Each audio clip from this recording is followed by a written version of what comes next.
A olhar para eles parece inacreditável, mas estes senhores já andam aqui a tocar música há 40 anos.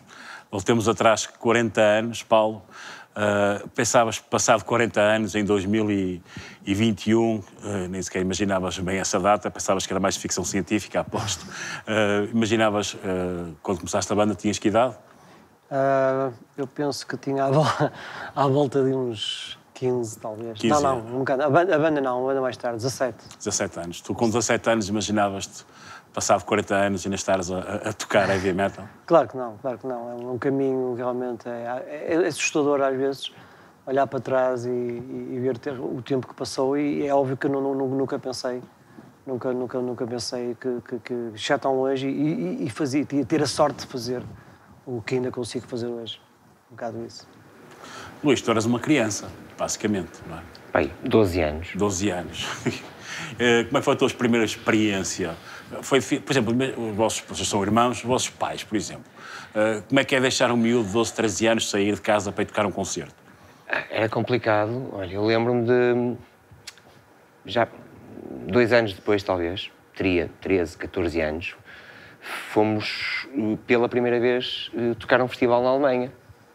E aquilo foi um problema muito grande, porque ainda não estávamos na fase da União Europeia, portanto, havia uma série de autorizações que eram precisas, havia autorizações dos pais, foi preciso uma justificação para poder faltar às aulas. Portanto, era uma altura muito complicada. Éramos realmente muito novinhos, não é? Éramos realmente muito novinhos. Felizmente, estas coisas hoje em dia são substancialmente mais fáceis, felizmente. Vocês, na altura, em 81, ainda se chamavam Maczac, o que é um nome muito estranho para uma banda de heavy metal. E depois rapidamente mudaram para Tarântula. Onde é que foram buscar o Maczac? O Maczac acho que foi o Tony que deu a ideia, porque também estava a ser um bocado complicado arranjar um nome que fosse original, não é? Pronto, na altura, este já há, aquele já há.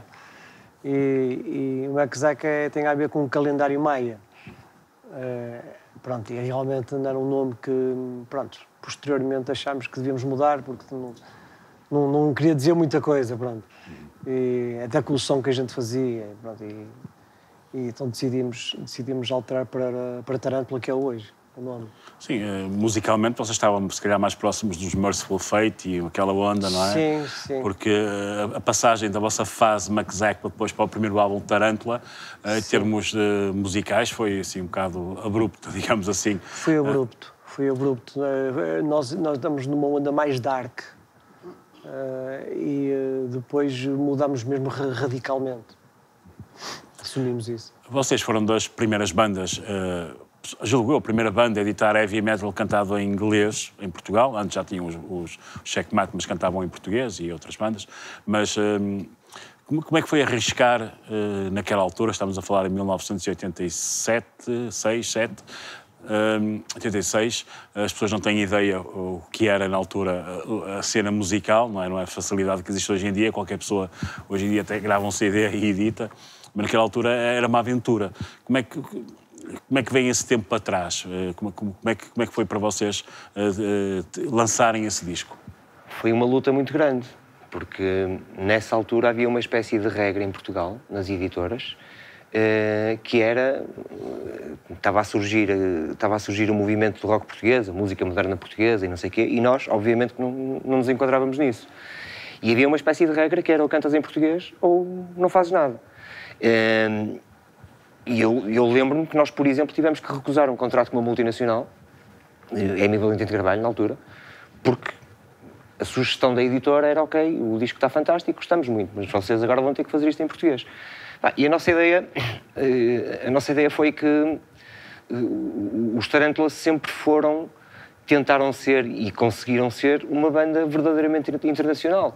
E, portanto, tu não podes ter um projeto internacional que não tenha uma língua universal. E a língua universal no rock and roll é o inglês. Quer dizer, não há muito a mudar. Há algumas exceções que são feitas com algum sucesso, mas é uma coisa que é um bocadinho inevitável.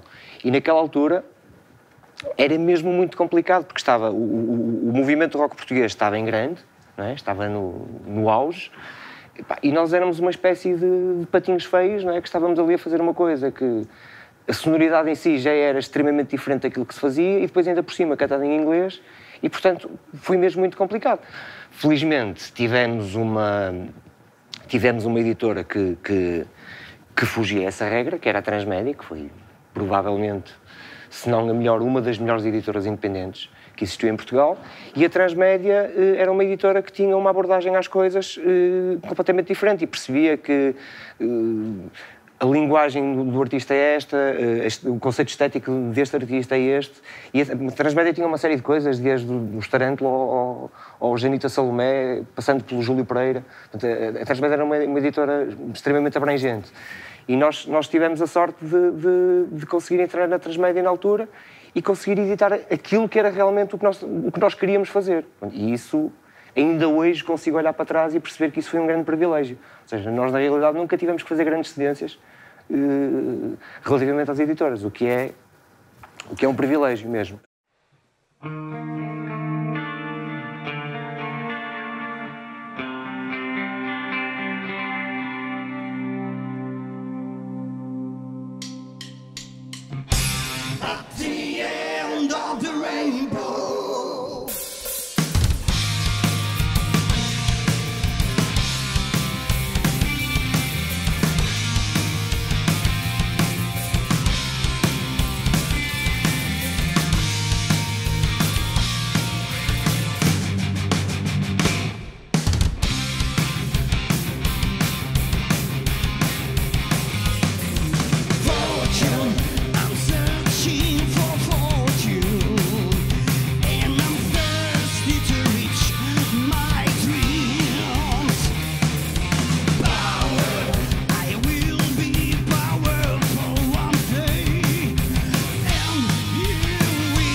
Vocês ganharam com este primeiro disco a admiração e o respeito, digamos, da comunidade dentro do heavy metal, digamos assim. Mas em termos qualitativos, o Kingdom of Lusitania foi uma coisa que ainda hoje é um disco de referência a nível nacional e não só, porque a nível internacional ele continua a ser naqueles connoisseurs, não é, do metal dos anos 80, né, um disco muito, muito referido. Aí já deixaram-se dar vocês dois a cantar e passaram aí a bola a um, na altura, jovem Jorge Marques, que já acompanhava os Tarântula, mas vai explicar porquê. Sim, é verdade. A minha aventura, principalmente com o Luís e com o Paulo, inicia-se no início dos anos 80, entre 82 e 83. Tinhas tu 5 anos, não é? Já não me lembro, foi no século passado, já não me lembro. Mas tornámos-nos amigos na escola, conhecemos-nos na escola, tornámos-nos amigos e em pouco tempo já havia alguma química, pronto, um gosto musical idêntico e a certa altura convidaram-me para integrar a equipa técnica e foi tudo, a minha aventura começou mesmo aí. E realmente os anos 80 para mim ficam para sempre marcados, como é evidente, porque foram para mim os melhores tempos que eu vivi. A transição de técnico para músico, estava longe a ideia de ser... Tocavas bateria com os Web. Pois, entretanto, essa parte também foi interessante porque... Muito mal. Não era tão mal assim, mas pronto. Também, está a falar ao especialista. Ele gosta, faz parte já da nossa relacionamento. Estava eu a dizer, entretanto, a certa altura, a equipa técnica... Nós todos tivemos formação. Curiosa, foi muito engraçado. O Luís deu-me aulas de bateria. Portanto, eu tornei-me responsável. Então, afinal, a culpa é do professor. Foi quando me tornei realmente baterista, foi quando aprendi a tocar bateria. É normal que não saiba tocar bateria, pronto, é óbvio, preciso de ajuda. Mas o que aconteceu aí foi que todos nós tivemos instrução, não é? E aprendemos a respeitar os instrumentos, estar em palco atento a tudo. E isso, para mim, parece que não, mas foi uma escola, digamos, foi um primeiro passo para me integrar no grupo. Foi isso mesmo que aconteceu. E a certa altura, pronto, lá está, o Paulo e o Luís foram os vocalistas do primeiro álbum e no álbum a seguir achavam que o próximo passo seria arranjar um vocalista para os libertar em palco, esteticamente acho que era isso o mais importante, porque era realmente muito difícil coordenar o trabalho de bateria, de guitarra com o canto. E calhou-me a mim, pronto, estava longe de imaginar. Entretanto, eu tocava numa banda de versões, né, e fazia uns coros timidamente e eles acharam que por aí talvez houvesse alguma ligação. Cantava afinado, pronto, foi por aí. Fiz uns testes, o Paulo fez-me uns testes e a partir daí, pronto, comecei-me a dedicar mesmo, mas estava longe de imaginar. Isto foi mesmo, para mim, uma surpresa. No entanto, mais tarde vim a descobrir uma fotografia minha com 5, 6 anos de idade, a cantar, em cima de um banco a cantar. Portanto, eu já cantava, eu lembro-me que gostava imenso de cantar. Era aquele miúdo que nas excursões da escola pegava no microfone, ia para o pé do motorista e gostava de cantar. Mas longe de mim, portanto, imaginar levar a sério uma carreira como vocalista. Mas o que é um facto é que, pronto, agradeço-lhes a eles. Ou não sei, quer dizer, agora... Ou não. Vamos ver. Mas foi muito engraçado, foi tudo muito espontâneo, muito natural e realmente foram momentos que me marcaram para sempre. E é uma honra extremamente grande estar aqui, continuar após estes anos, com a mesma alma, com o mesmo empenho, ainda passando por momentos mais, pronto, uns altos, outros baixos, faz parte. Mas uma amizade que nos une de longa data, que é bonito de se ver e, portanto, sinto-me grato. Foi preciso alguma coragem também, passares parte de trás pois, da bateria, claro, mas isso é, ainda mais com o registro vocal que tinhas. Pois, eu comecei a cantar completamente desalmada, com a garra toda que tinha, porque havia um gosto imenso. Na altura não havia aulas de canto, ninguém falava, nem não havia internet sequer, não é? Portanto, nós tínhamos que aprender, tive ajuda deles, obviamente, não é? Na composição, até porque os temas já estavam, na sua maioria, compostos. Tive que me adaptar a uma nova realidade, como é evidente, deixar de tocar bateria para cantar, mas acho que fez tudo sentido. Portanto, no seu tempo, acho que as coisas encaixaram-se, pronto, e eu sinto-me um privilegiado.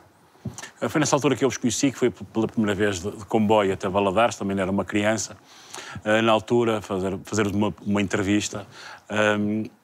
E aquilo que na altura me chamou a atenção foram duas coisas. Primeiro, toda a gente os conhecia em Valadares. E segundo, embora visualmente vocês mantivessem aquela postura de metaleira, não é?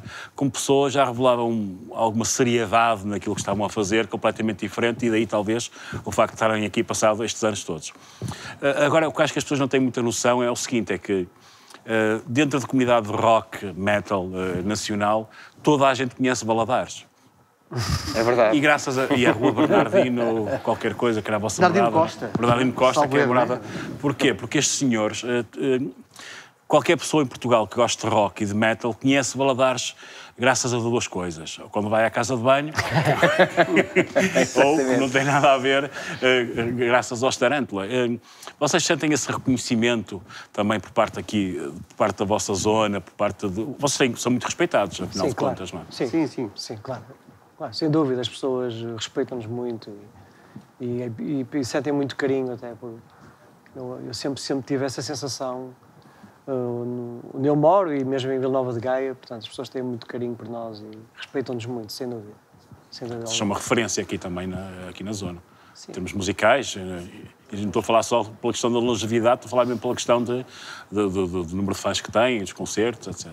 Nós, por necessidade, tivemos que inventar muitas coisas, não é? E ao inventar muitas coisas, acabamos por criar ali, de uma forma não premeditada, acabamos por criar ali uma estrutura de onde, ao fim destes anos todos, e isso orgulha-me imenso, saíram centenas de músicos, centenas de bandas, que hoje estão em áreas que nem sequer têm nada a ver com o rock, alguns deles, alguns estão em áreas mais eruditas, no jazz, não é?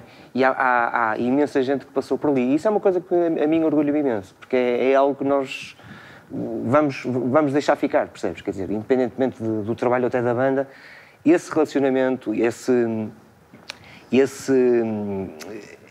essa incubadora que nós acabamos por, repito, de uma forma não premeditada, acabamos por criar ali, isso é uma coisa que a mim hoje em dia me orgulha imenso, porque há imensa gente que saiu dali, imensa gente mesmo. Você estás a falar quer da Wrecking School, que é a vossa escola de rock, onde vocês dão aulas de rock, e não só, que dão aulas de música, mas também do Rock and Roll, que foi o estúdio que, entretanto, criaram, e que depois, na década de 90, toda a gente gravava lá, toda a gente vinha ter a Valadares, até contribuíram muito para o turismo de Valadares.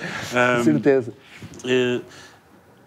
Esse trabalho todo, na altura, vocês fizeram-no também no sentido de tentar fazer de vosso gosto a vossa vida, não é? Também, não é? Claro. Mas também sentem que isso contribuiu muito para um crescimento a nível da música aqui na zona e a nível nacional. É como te digo, saiu dali imensa gente. E como estamos a falar de uma época em que havia pouquíssima informação, não havia internet, era raríssimo tu teres um espetáculo de uma banda ao vivo numa televisão, por exemplo. Era tudo muito difícil. Nós andávamos literalmente a esgravatar para perceber coisas que hoje em dia qualquer miúdo em 30 segundos consegue perceber no Google, não é? E isso, como estavas a dizer muito bem, isso no fundo acabou por se tornar também numa forma de sobrevivência, porque, como deves imaginar, viver da música em Portugal é uma coisa extremamente difícil. Viver da música nesta área é duplamente difícil. E, portanto, a única forma que nós tínhamos de conseguir profissionalismo era esta. Ou seja, nós tínhamos sempre que recorrer a áreas, no caso das aulas, no caso do estúdio, que eram áreas adjacentes àquilo que era o trabalho da banda, que no fundo estavas a falar do estúdio. O estúdio nasceu por causa da banda. E depois, a dada altura, nós percebemos, ok, mas também não faz sentido, nem podemos, nem é financeiramente comportável ter um estúdio que depende de uma banda, quer dizer, não pode ser.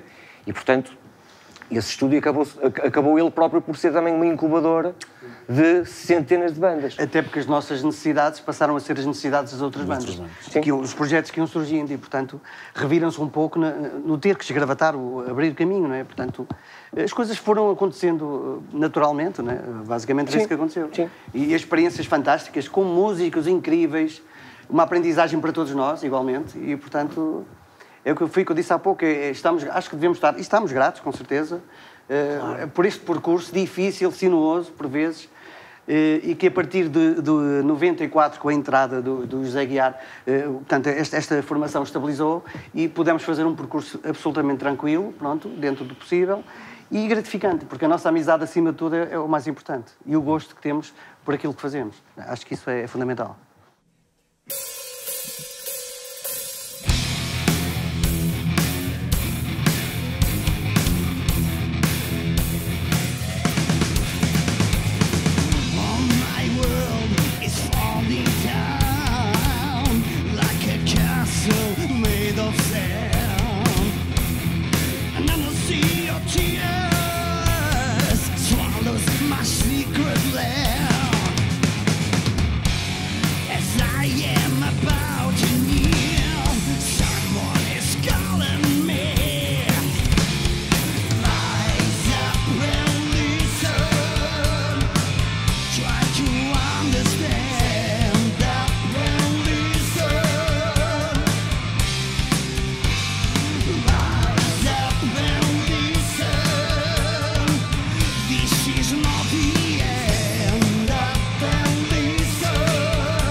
O Zé Aguiar entra já numa fase, depois de vocês fazerem uma pequena inflexão musical, digamos assim.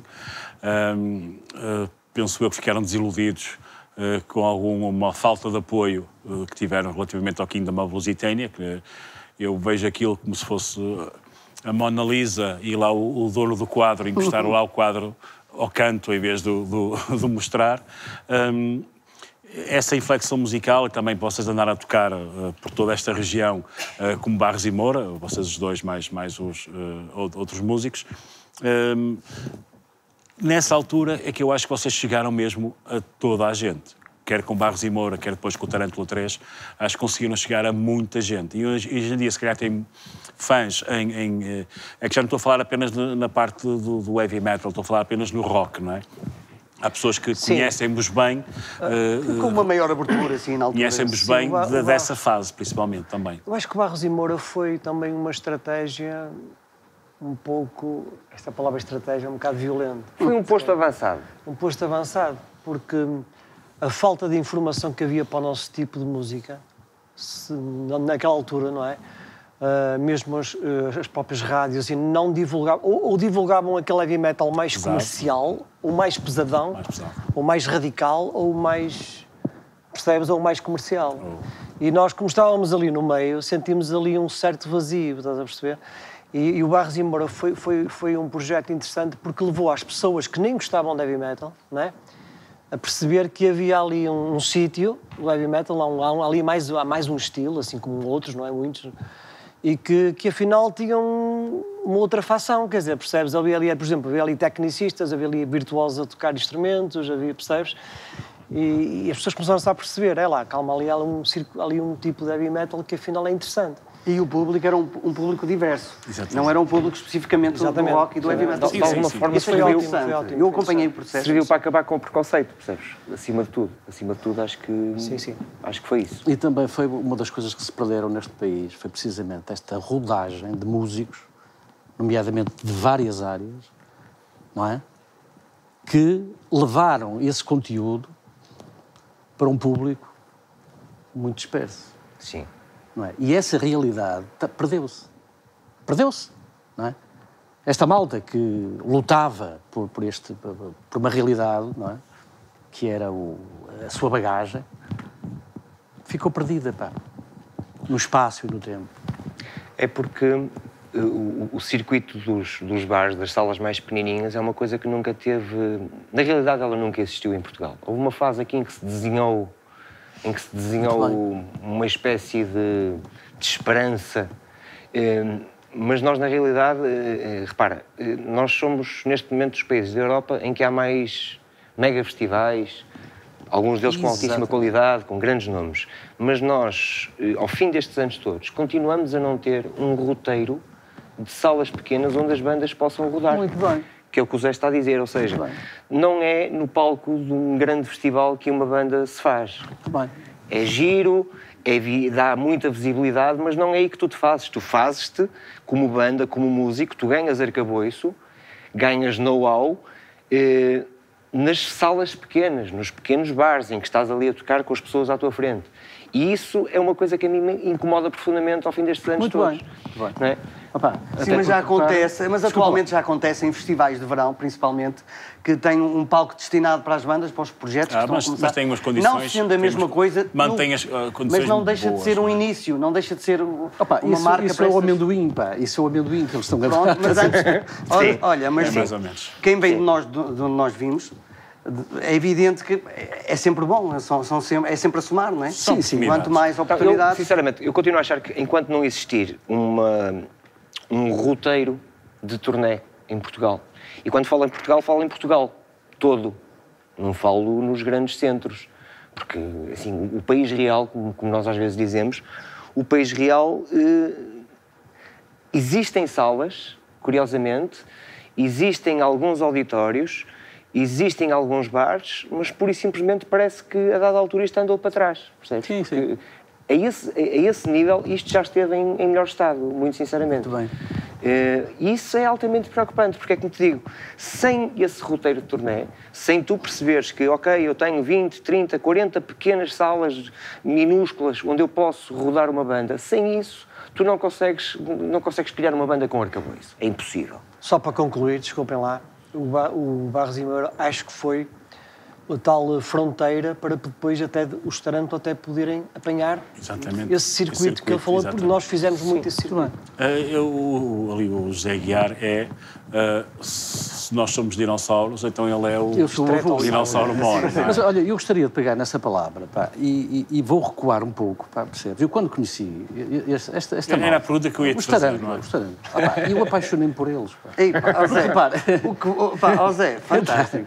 Porque repara, dá-me licença, isto é o seguinte, eu naquela altura andava tudo muito disperso.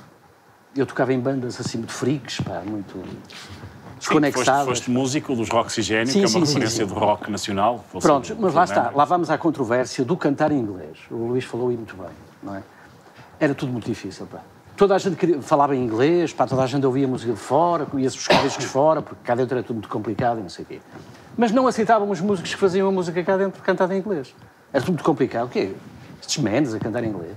E então inventaram uma história para criar uma determinada atmosfera em público, no público, não é? O cantar em português. E aparece alguém que eles dizem, olha, o pai do rock em português, o pai do rock. O que é isso? O pai do rock. O rock já existia. Já existia. Isso não é nada, isso é tudo metafórico, Agora, uma verdade é que já existiam músicos a fazer música e a cantar a língua anglo-saxónica e que queriam ser respeitados. E esta gente, na qual eu me integrei, esta malta, que são os Tarântula, do que eu me orgulho atualmente. E tu, imagina tu, pá, que eu tenho quase 70 anos, pá, e tenho um espírito incrível agora. Eu sinto-me jovem, pá. Só agora é que eu estou a começar. Eu gostava de viver mais uns anos longos, pá, percebes? Espero que o grande me conserve, pá, percebes? Embora eu sou um gajo que me cultivo. Estou sempre bem comigo. Eu estou bem comigo. Porque toco com esta malta, pá, jovem, pá, que tem um estofo incrível, pá, fazem uma música deliciosa, pá, em que eu chego ali e curto. Estou a curtir. Percebe? E isso faz-me viver. Isso é que é viver. Agora, o que dizem para fora, não sei o quê, o gajo é assim, eu estou-me a cagar. Pura e simplesmente, pá, eu quero é viver. Sim, porque... E é isso. E foi isso que eu encontrei. Já devia ser, se calhar, uma referência para vocês. Sim, mas foi muito vocês engraçado, nunca imaginariam, por exemplo, a seguir ao Kingdom, buscar o Zé Guiar assim logo naquela Exato. altura. Não, mas atenção, calma. Se calhar a passagem do Barros e Moura e Tarântula 3... Também não foi assim. Calma aí, porque o José Aguiar já participa no Kingdom of Exatamente. Eu quando conheci os Tarântula... para fazer coros nesse álbum. Exatamente. Eu quando conheci os Tarântula foi precisamente ao fazer coros nesse disco. Ele faz coros no Kingdom Lusitânia, que é um disco fabuloso, pá. E posso dizer aqui, abertamente, não existia nada em Portugal. Nada daquilo existia em Portugal. E uma vez fui ver os Tarântula, pá, ainda com o falecido, com muito respeito, José Baltazar. por esse senhor, José Baltazar. Fui ver os Tarântula ao 444, era assim uma quadra. O Cais 447. Sim. Eu cheguei lá, eu ia com uma malta, pá, já ligada à música, eu tocava eu nos Roxygene, e disse, o que é isto? O que é isto? Estes putos a tocar assim. Estes gajos estão anos-luz à nossa frente, pá. E à frente de tudo o que acontecia aí. Eu apaixonei-me por eles, pá. Eu disse, se eu voltar outra vez a tocar, porque aquilo acabou, é com esta malta que eu quero tocar. E tive a felicidade de os conhecer num bar, e daí conversamos, porque tiveram precalços, pá, com os outros músicos, excelentes músicos, pá. O baixista anterior que estava comigo, que era o Arménio, excelente, pá. Um grande músico, pá, um gajo com um talento. E grande amigo. Uma pessoa excelente. Claro que sim. E eu senti-me privilegiado por ocupar aquele lugar. Aliás, eu fui fazer a turnê do terceiro álbum. Do Tarântula 3. Eu apanhei aquela fase. E digo-lhe uma coisa, eu aprendi a tocar aquela cena. Porque aquilo é tão agarrado, tão lindo, pá, tão fresco, que eu disse, eu vou por aqui. Percebes? Que eu era um gajo da desmunda, aí, ali, caralho e tal, percebes? Para curtir, chama-se curtir. E aqui há rigor. E por isso é que existe Tarântula, pá.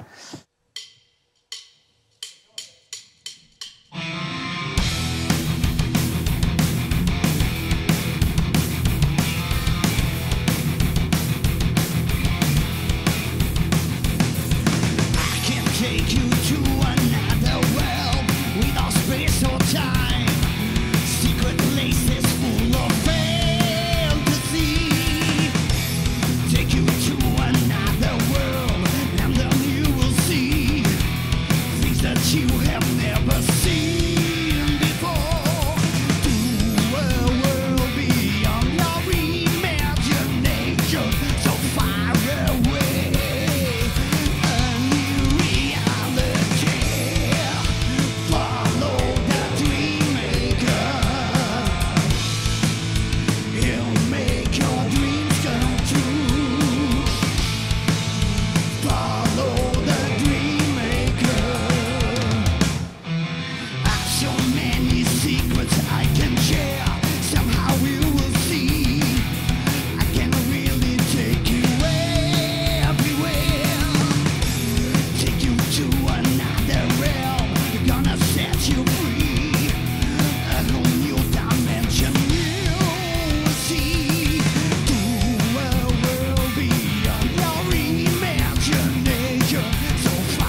Resta-nos agradecer à Câmara Municipal de Gaia, ao Pelouro da Cultura da Câmara Municipal de Gaia, pelo apoio que tem dado a todos os artistas, ao Starantlo em particular. Muito obrigado.